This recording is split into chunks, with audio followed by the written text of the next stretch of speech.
Okay, so here I am in sunny Cleethorpes, the seaside town that I grew up in. And surprisingly, it's a lovely, lovely day. I mean, we're almost approaching October. The weather was really cold on the way here. But I woke up this morning and sunny, bit kind of coldish, but it's not really a lot of wind. And it's just really nice to be here, to be back, and to be here with the channel as well and on the bike. It's amazing. This is where I grew up. This whole beach and sea is a Humber estuary. It's called the Humber estuary, so technically it's not the sea, but I think it then goes out onto the North Sea. But it's a huge estuary, so imagine like a gigantic river that almost looks like the sea. And you can see a lot of really cool things from the coast. Over there, I think, somewhere over there, I'll show you on the video, there's Spurn Point. Cleethorpes, it's a lovely, lovely seaside town. I've already had someone approach me and ask me about the bike. A really friendly guy, just having a chat. A couple of weeks, thanks man. Yeah. Not long. You just passed your test then? I passed a couple of weeks ago, yeah, and then I picked this up on the day. All right, nice to meet you, thanks man. Cheers. He said, oh, where are you in London? And I said, southeast London. And he said, oh, I used to live in Woolwich. And Woolwich is literally the second stop from me. It's very, very close. I always ride through Woolwich to get to Greenwich or Central.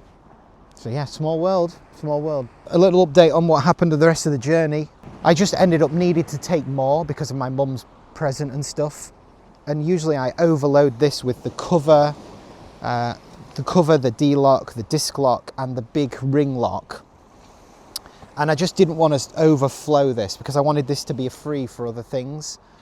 And then I had the roll top bag, well, not the roll top, the duffel bag that was filled to the brim. So I thought, okay, the only other thing is a backpack. So I'll just bring a backpack and it'll be fine.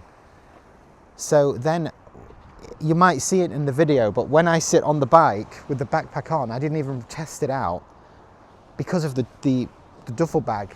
The backpack was kind of riding up the back, so it was almost like going there. So I was like, I can't wear the backpack, not with the duffel bag as it is. So then what I ended up doing was trying to attach the backpack to the rock straps, so but on top of the duffel bag, and I managed to get it so that it was sort of hanging like this. And at first it was positioned like this, but it had a lot of give. So you know when like something, it's moving around and it's, you know, it has a bit of give, but it's still attached, right? And stopped at that first really bizarre service station that looked like something out of Clockwork Orange. Very, very odd, bizarre place.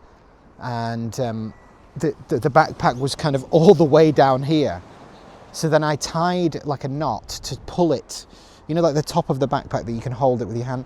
I tied that to the actual duffel bag, and that seemed to sort it out. But I'd say for a good half of the journey, I was very paranoid about it, and I was just looking in my mirror and seeing it sort of kind of moving around. So I think for the return journey, I'm going to try and avoid that. Just too many components and moving parts that I just don't want to deal with. Sort of the last sort of half of the journey was where the scenic A and B roads really came into their own. It was just gorgeous, seeing all of the scenery and as I got into Lincolnshire, all of the sort of agriculture work going on and the birds flying over as this was happening, and you can smell the fields and the flowers, and it was gorgeous. And the fantastic experience of riding past motorcyclists, of which I must have ridden past about 40.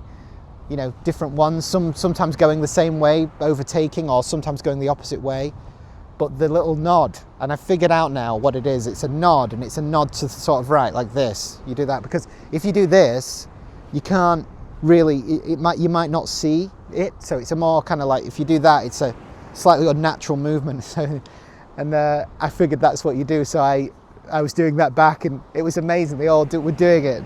You feel like you're part of some little guild or something like that, some exclusive club. But it's It's really lovely, it's really lovely. And when you're out on the road and you're exposed to the elements and you're cold or you're tired, or there's a kind of little bit of a wink and a nod, a little bit of acknowledgement of like, hey, I'm out here too, and respect. It's like a little bit of respect, mutual respect. All right, so I'll show you a little bit.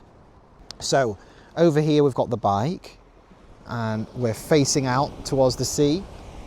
And if we pan left, you've got sort of an old factory. I think that's abandoned, you know. It didn't used to be. It used to look a lot nicer and shinier than that. But if you look, you know, it just looks a bit decrepit, doesn't it? Dear me. This is Cleethorpes. This is Cleethorpes here. And then as you go sort of across here, follow this way, it then becomes Grimsby, right? So it's Grimsby from about here onwards.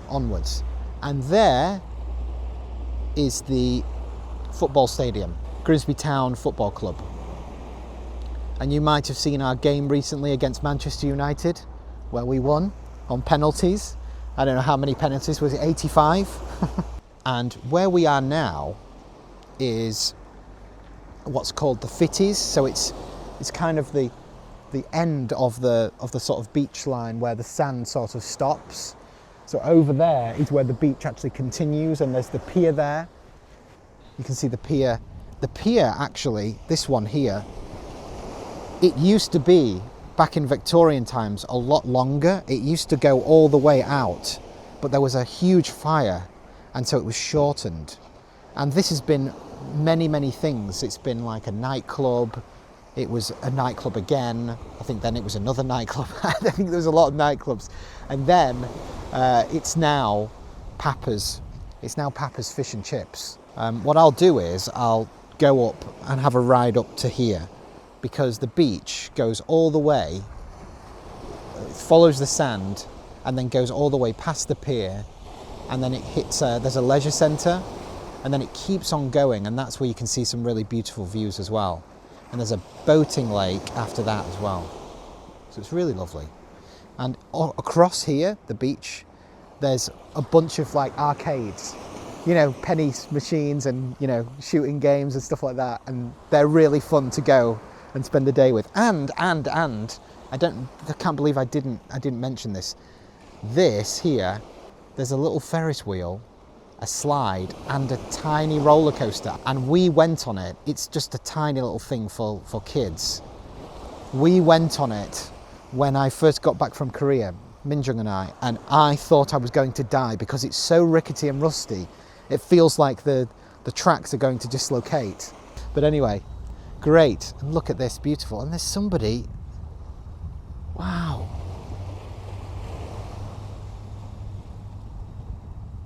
Anyway, let's head a little bit further up there.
Hello mate, how's it going? Good, what can I get you? Can I just get a latte please? Yeah, take one in a mug. Take away. Thank you, cheers man. Alright, so this is, as you can see, I'm on the other side of the beach now, where I was on the other side of the pier, and now I'm on this side of it. This is more kind of I don't know, marshy, sort of rural, less like a normal conventional beach with sand. That is there over there, and that's often sort of a little bit more populated with people and tourists and stuff. This area over here has some great, fantastic views if you look out towards the sea. I'll just tell you about them now, and then I'll show them when I get a good view of them, because I think I can see them better up there. I thought going down here would be closer. Got a coffee, lovely people over there, own a little cafe just before the beach kind of starts. So essentially there are two forts. There's the Hale Sand Fort and the Bull Sand Fort, and you can see them both in the distance, and they are abandoned. But they were built before World War I, at the start of World War I, to help protect, I think, the Humber estuary area from incoming submarines or ships. They took 4 years to build, and they could hold up to 200 soldiers. I don't really know what exactly they were doing there, but I know that they had this sort of netting that they sort of cast out from the forts to stop submarines actually penetrating this sea sort of area, the perimeter, I guess, of the sea.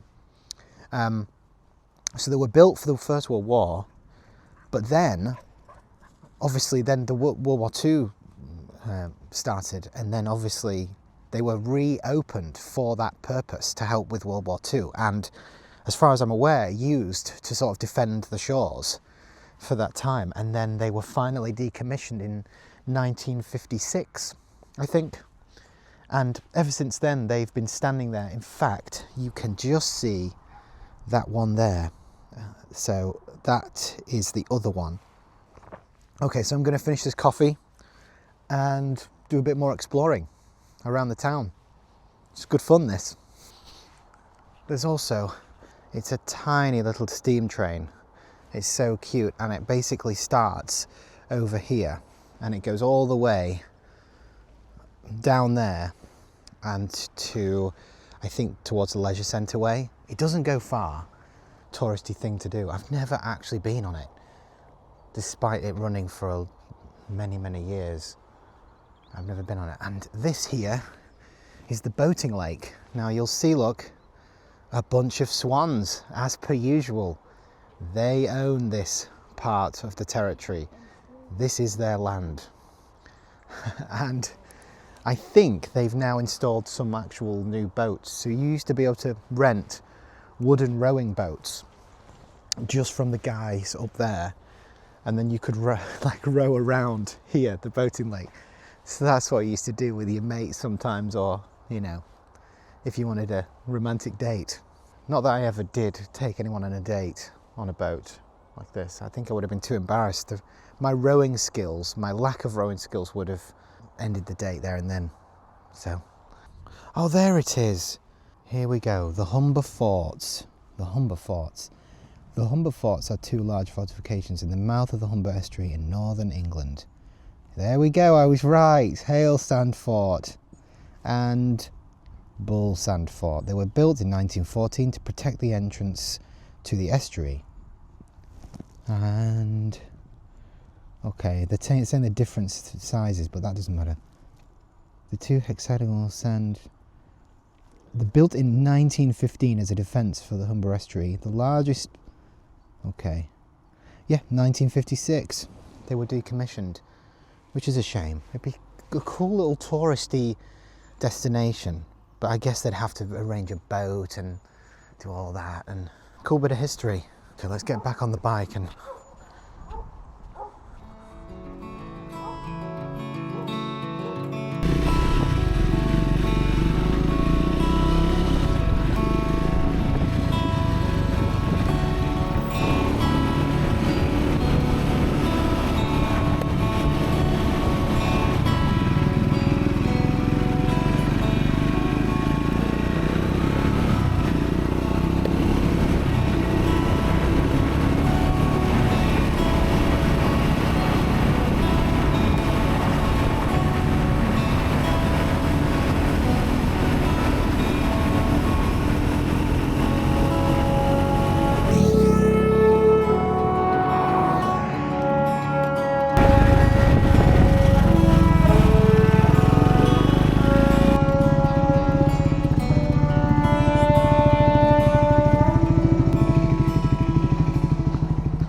How beautiful is this place? Just gorgeous. Welcome to the Lincolnshire Wolds. This place is just on the doorstep of Cleethorpes and Grimsby. So, you know, despite Grimsby's bad reputation and declining services and economy and job opportunities, there remains beautiful untapped countryside all around in every direction. And so if you've got a car or a bike, your own transport, you can escape, you can find some respite at the end of a long week, you can sit, find a big huge tree log, a tree stump, and sit undisturbed and do your YouTube without looking ridiculous. And, you know, finding this in London is so difficult. Finding this in a city, and even something I learnt was that space over time becomes so valuable and so precious. I lived in South Korea for almost 5 years, and space there is so limited. That's why most people live in high-rise condominiums.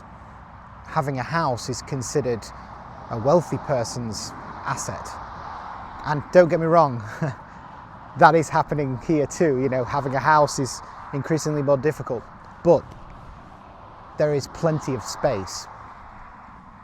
There's plenty of open space, and Korea is a lot more condensed, and there's less available. More people on proportion in this country still have a house. A house is more attainable than in Korea. Not to say that the apartments aren't nice, they're really nice, but to have your own space and garden and stuff like that, there just really isn't any substitute for some people, depending on your lifestyle. But this is the part of England that I just absolutely adore. And the older I get, the more I learn to appreciate it. Just the sheer natural beauty of the place. Because as you see more of the world, you see that, but you just realize how, wow, here we go. Whoa, he's going for it, he is. You realize how invaluable that actually is. And we should be appreciative of that, and we should be proud of that, you know. This is where I used to drive for hours and hours. It's where you can go from Cleethorpes, take the road this way, I think, keep going, and you get to a beautiful little village called Louth. I suppose you might call, is Louth a village or a town? If it's a town, it's a very small town, put it that way. But gorgeous, gorgeous place. Very old architecture and buildings. There's a little market. I used to go when I was young. Very beautiful, quaint place. And then you have Market Raisin. You have, I can't remember, other places very close by. Some really lovely places. So this is a very beautiful place. And when I come back to Cleethorpes, I always try and make a point of at some point doing something in the Wolds, around the sort of countryside area, because it's not just a beach and a town, but it's got this beautiful character. I remember when I was young, we had a film studies project in our A-levels, and I ended up taking my car and another friend's car, and we shot like a short movie. And it was very like Quentin Tarantino inspired, but we had all this space. I think we were like filming on somebody's farm. I'm pretty sure we were in some guy's thing, and there was no gate, so we just, yeah. But you know, it's not America, so you're not going to get shot with a rifle, hopefully. But yeah, we were on some. I'm sure we were on someone's land. But so, you know, just since this morning exploring around Cleethorpes, I've already had some lovely interactions. The guy came over to ask about the bike. I went and got a coffee, and they were lovely, and we had a bit of a joke and a laugh. 2 people have said good morning to me while we were walking past. Just, you never get that in London. You just never get that. So it's always a beautiful start to the day when you hear someone saying good morning or hello, you know. or just some general chit chat. It's nice. Really, since having the bike and doing big trips, the biggest enemy, I've said the cold, but other than that, it's time. It's giving yourself a time limit and then sort of having that mental anxiety clock ticking down. It sort of ruins it because you're not in the moment. You're thinking about, well, how long's it been now? How long's it been now? So I'm going to make a conscious effort on the way back to London to just say, you know what, if it takes me 7 hours, it takes me 7 hours. If I want to stop 25 times, you know, I'm just not going to tell anyone to expect me at any time. That's the trick, especially at this stage where I'm still learning the bike, and I want to just take my time. I don't want to be riding fast. I don't want to be glued to the fast lane and trying to do all of that. I'm enjoying just taking my time, you know. It's not until you get a bike and you start to ride yourself that you realize what kind of bike that you like, what kind of biker you are, right? Because that comes out naturally, right? You get your license, and then what do you gravitate towards? Do you like touring? Do you like sort of Harley Davidson chilled out look? Big engine, big loud engine? Or do you like sports bikes being hunched over and going super fast and accelerating? For me, the reason why this bike is perfect is because it's got a bit of all of that DNA. It's got a bit of everything. It's got a bit of a sporty tinge, but it kind of looks like an off-road tourer. But it's also got a shade of classicness to it. So it's got all that rolled into one, so you can sort of extract what you want. And what I'm realizing is, you know, I like accelerating fast out. I like to have a bit of power like that, but I like an upright, more relaxed position, not hunched over. And I really don't love just going fast. I don't need to go really, really fast and be bombing down the motorway at God knows what speed. I actually don't mind sort of tucking into the left lane and just bumbling along, you know. I think what's important to me is having the power to accelerate out when I need it. And to be honest, this has got that. You know, it really is not an issue. I've not been in a situation yet where I've wanted to accelerate out of something and I've thought, oh, this just doesn't have the power. It's responsive. Obviously, compared to the Yamaha MT-07, which was a 600cc, and approximately double the horsepower. I think it's got 70 brake horsepower and this has got 40. You can definitely tell in terms of if you whack the throttle back. On this it will jerk you, but on that one it almost tears your actual arms out of the sockets. And obviously it's a twin, and so yeah, it's got more of a pull, let's just say that. But this has a pull, and a consistent pull across all the different rev ranges. So like, you know, if you twist the throttle back, it will get its arse into gear and go, even if you're not in the sort of perfect gear. But it's fun to be in the perfect gear because then you're really locked in and it really responds. But even when you're sort of in a higher gear and it lugs a bit, it kind of catches up to where you are in the sort of rev range in that gear quite quickly. And it just has such a character to it, you know, when you're rolling off the throttle, when you've been putting some power on, it has this pop. I don't know how much of that is to do with the S&S exhaust that I've got, and how much of it is just, I don't know. I really don't know anything about that kind of stuff, but it's just so lovely. Wow, look at that. Look at that. Classic car. Wow. So yes, I don't know how much of that popping, that after pop when you come off the throttle, is to do with this. They usually make these for Harley Davidsons, and the guy was in there who actually was, I don't know, I think he's part of actually making it, and he fitted it. And I got it before it's actually available to add on to the Scrambler 400 and the Speed 400. If you go online, you can see that they have them advertised, but I don't think you can buy them yet. But they apparently adds a little bit of a percentage performance-wise, makes it more efficient and sounds a lot better. But it's gorgeous. It's a gorgeous thing. It's got a bit messy, and I really hate this dent that I did here from the Matlock trip, from it falling over in the wind. I need to fill up because I think the petrol light is on. Yes, it is, saying 50 miles left, so I'm going to have to fill up on the way back from here. Looking good, my friend. Looking good. Time to head back into Cleethorpes.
This is a fantastic motorcycle store.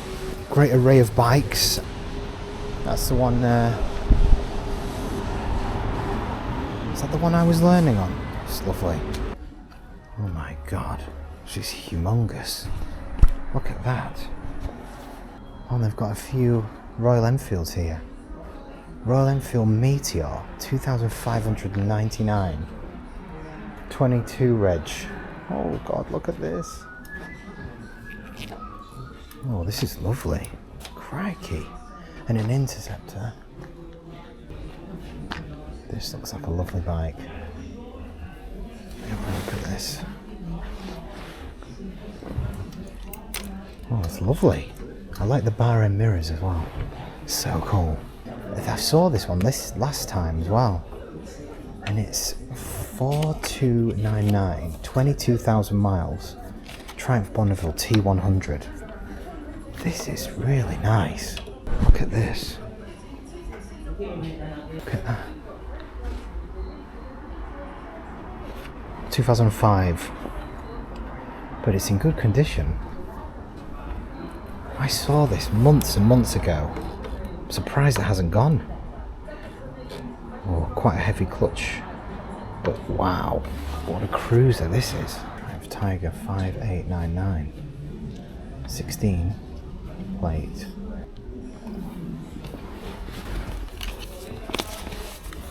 Oh, they're super warm. Oh my gosh.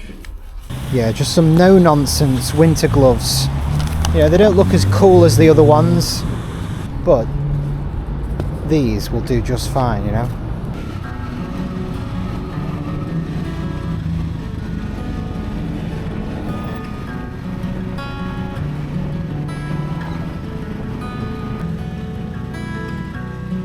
I wonder if you'd stay, if you knew the things I've kept away. I wonder what you'll do. Would you charge me with your hate? You never really knew just how terribly I needed you. You are nowhere to be found. I was falling fast into the ground.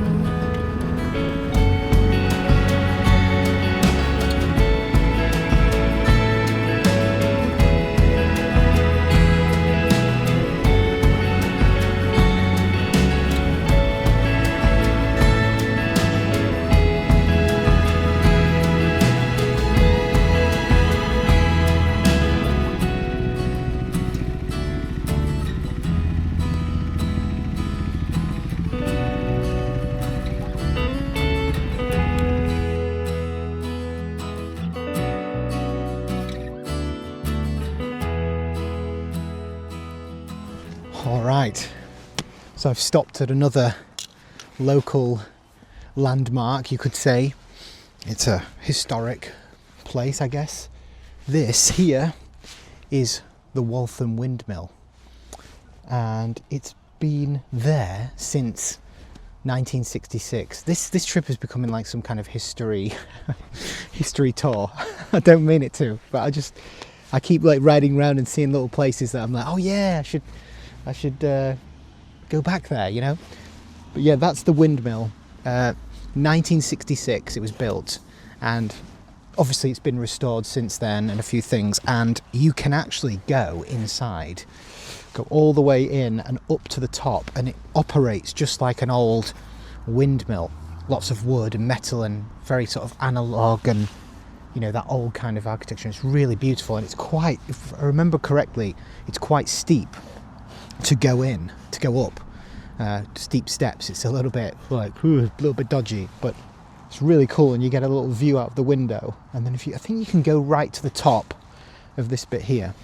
So this is situated in New Waltham. There's different parts of areas near Grimsby. So there's Waltham, New Waltham, there's Scartho, and these tend to be the kind of posh areas. If you grow up in Cleethorpes or Grimsby, this is kind of a posh area, and it's just kind of on the cusp of the Lincolnshire Wolds that I was showing you earlier with the big field in the background. That's literally just, you just turn off the road and you're heading that way towards, you know, Louth or Market Raisin or whatever. So it's really, really, really lovely. And as I was riding in, and even from here, I can get the smell of curry. I think there's a curry place called Miller's. I don't know anything about it, don't know what the reviews are or whatever, but considering this, you know, it's quite dead everywhere else, but here this car park is full. Smell the curry. I can see people parking up and stuff as I was getting off the bike. So it must be good. It must be a good place to check out. So if you're ever in Cleethorpes, Waltham, New Waltham, Grimsby, check this place out, and you can have a curry as well. And they also have some kind of World War II or World War One, I'm not sure, history, like a tiny little museum, and they have a little tuck shop, like a little sweet shop and stuff like that. It's really, really lovely. Such a lovely place. So this trip has been great so far. I've had such a blast coming back. Apologies about that, the camera, the wind blew it over. I seem to have lots of issues with bloody wind. It's the bane of my life. Riding, it knocked over the bike, it nearly killed me on the motorway in the Dartford crossing back to Matlock. It was a pain in the ass on the way here. Created so much cold. Half of the cold that you get is from the wind. It's the wind blast at sort of 65, 70 miles an hour. It's just intense. You've got to wrap up. I've really enjoyed this trip. It's been so nice to come back. I'm so glad I did it, because I was going to wait a bit longer, but opportunity opened. It was the right time to come, and it's great to see my mum on her birthday, which was lovely. Has been lovely, is lovely. And she's cooking a curry right now, so I headed out just to get some more footage. Went to Tesco, got her some milk and some other little bits and bobs. It's really nice to come back to roads that I know in my bones. You know, I don't need Google Maps or anything like that. I just ride, and I'm so comfortable. It will not fall over again. Fucking wind. Being able to just ride for riding's sake. I'm so comfortable with the area that I can ride in a direction and just think, you know what, I'm going to head towards Market Raisin, I'm going to head towards Louth. I know that area, I know how to get back. And you don't get sort of caught because there's not crazy traffic, and the roads are a lot more liberal, and you feel like you've got lots of freedom. But on top of all of that, it's just filled with these, you know, childhood landmarks for me. Every place is imbued with this kind of real just rich in nostalgia, you know, and you're just going past places and you're like, that's where I went to elementary school, that's where I went to secondary school, that's where we used to go out for drinks, that's where, you know, that's the local park, that's where I had my first job. And yeah, it's just really, really nice, and the freedom on a bike I mean, I can understand why there are a lot of bikes here. There's a big kind of bike community, I think, here, and you just see them everywhere. You can just understand why you just want to get out on the bike every day here and just nip around, and the freedom and the places that you've got within reach is just so lovely. You know, it just is so lovely. And, you know, there's so many beautiful landscapes, you know, that you're looking at, and it's just great. It's just great. I'm having a blast. I'm having a blast. An update on what's happening. So I don't know, but tomorrow, so my uncle is an avid motorcyclist as well. Now, he has, I can't remember, I think it's a Suzuki V-Strom. He wants to meet me tomorrow. We were thinking about maybe going for a coffee, or we were thinking of going to Cadwell Motor Show. Now, this is an annual motorbike show where they race and stuff like that. So I imagine there'll be lots of bikers there and stuff like that. And if we do go, he's going to we'll ride together, go there and then ride back or whatever. And he's going to find out the times. If so, I'm going to get some footage of it, share the experience with you guys, you know. So it'd be really cool. I've never been to, I think it's Cadwell Park. It's a big racing track, I believe. I know friends when I was growing up used to go there for all sorts of sort of motor things, you know, motor related events or whatever. I hear it's really good. So maybe that will be tomorrow. And then once that's wrapped up, I'll be riding back. And again, I haven't decided which time of the day I'm going to ride back, but I'd prefer not to be doing it at night time, to be honest. I'd like to sort of take it slow throughout the day. So yeah, we'll see. Waltham Windmill, the smell of curry. My mum's at home making a curry. I'm going to go back now and eat the curry. Let's go.